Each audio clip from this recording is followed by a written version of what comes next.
Asal-usul Baturadèn, kisah dari Provinsi Jawa Tengah. Pada sewaktu hari, ada seorang pemuda yang berkelahi dengan seekor ular besar. Di kemudian hari, cerita pemuda yang berkelahi dengan ular tersebut menjadi awal kisah asal-usul sebuah tempat yang bernama Baturadèn. Baturadèn masuk ke dalam wilayah Kabupaten Banyumas, Provinsi Jawa Tengah. Baturadèn juga dikenal sebagai tempat wisata yang memiliki pemandian air panas alami. Di zaman dahulu kala, ada seorang pemuda yang bernama Suta. Pemuda yang berasal dari keluarga miskin itu sehari-hari bekerja sebagai abdi dalam di pendopo Kadipaten. Hari itu, Suta sedang membersihkan pekarangan belakang rumah Adipati. "Tolong, ada ular, tolong!" Seketika Suta terkejut dan mencari asal-muasal suara tersebut. Alangkah terkejutnya Suta, dia melihat Putri Adipati tengah dililit ular besar. Tanpa berpikir panjang, Suta menyambar seonggok kayu dan memukuli kepala ular. Ular yang marah itu pun menyerang Suta, sedangkan Suta menghadapi ular itu dengan seonggok kayu. Sepertinya ular itu akan memenangkan perkelahian. Tubuh Suta sudah dibelitnya. Si ular siap memangsa Suta.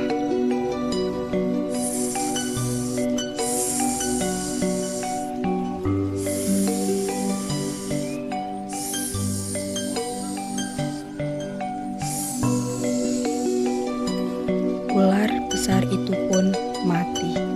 "Putriku, ada apa ribut-ribut di sini?" "Ayah, tadi ada ular besar." Putri Adipati menjelaskan kepada ayahnya kejadian yang baru saja dialaminya. Putri Adipati juga tidak lupa mengatakan kepada Adipati tentang keberanian Suta melawan ular besar itu. "Suta, selama ini kamu telah bekerja dengan baik dan jujur. Kamu juga sangat pemberani. Karena itu aku mengangkatmu sebagai pengawal putriku dan memberikan hadiah sekantong perhiasan ini kepadamu." "Ampun Gusti Adipati, terima kasih atas kemurahan Gusti Adipati.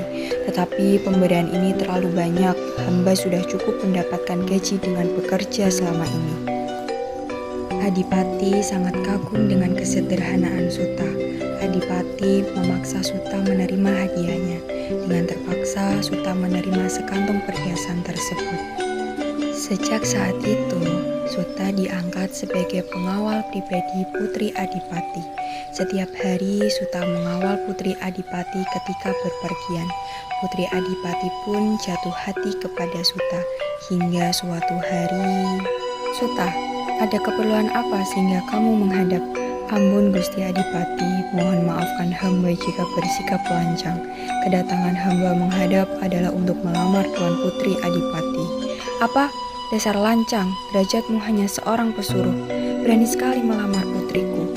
Pengawal, tangkap dan jebloskan manusia tidak tahu diri ini ke penjara bawah tanah." "Ayah, ampuni Suta. Dia pemuda yang baik. Ingat, dia yang menyelamatkanku dari ular besar itu." Adipati yang marah tidak mendengarkan putrinya. Suta pun dijebloskan ke penjara bawah tanah. Penjara bawah tanah tempat Suta ditahan hanya diterangi sebuah obor kecil. Bagian lantainya digenangi air sehingga setengah kaki Suta terendam. Kondisi penjara yang lembab tanpa sinar matahari membuat Suta jatuh sakit. "Suta, bangun. Siapa kamu?" "Aku disuruh Tuan Putri, pergilah sekarang sebelum ketahuan penjaga. Tuan Putri ingin menunggumu di tempat kamu membunuh ular besar itu." Suta segera menemui Putri Adipati di tempat ia membunuh ular besar itu. Suta dan Putri Adipati segera lari dari lingkungan Kadipaten dan menuju ke lereng Gunung Slamet. Suta dan Putri Adipati menikah serta tinggal pada sebuah desa kecil di lereng Gunung Slamet sebelah selatan. Desa kecil itu sekarang disebut dengan nama Baturadèn. Baturadèn berasal dari gabungan kata batur yang artinya pembantu atau pesuruh, sedangkan Raden adalah gelar kebangsawanan dalam masyarakat Jawa.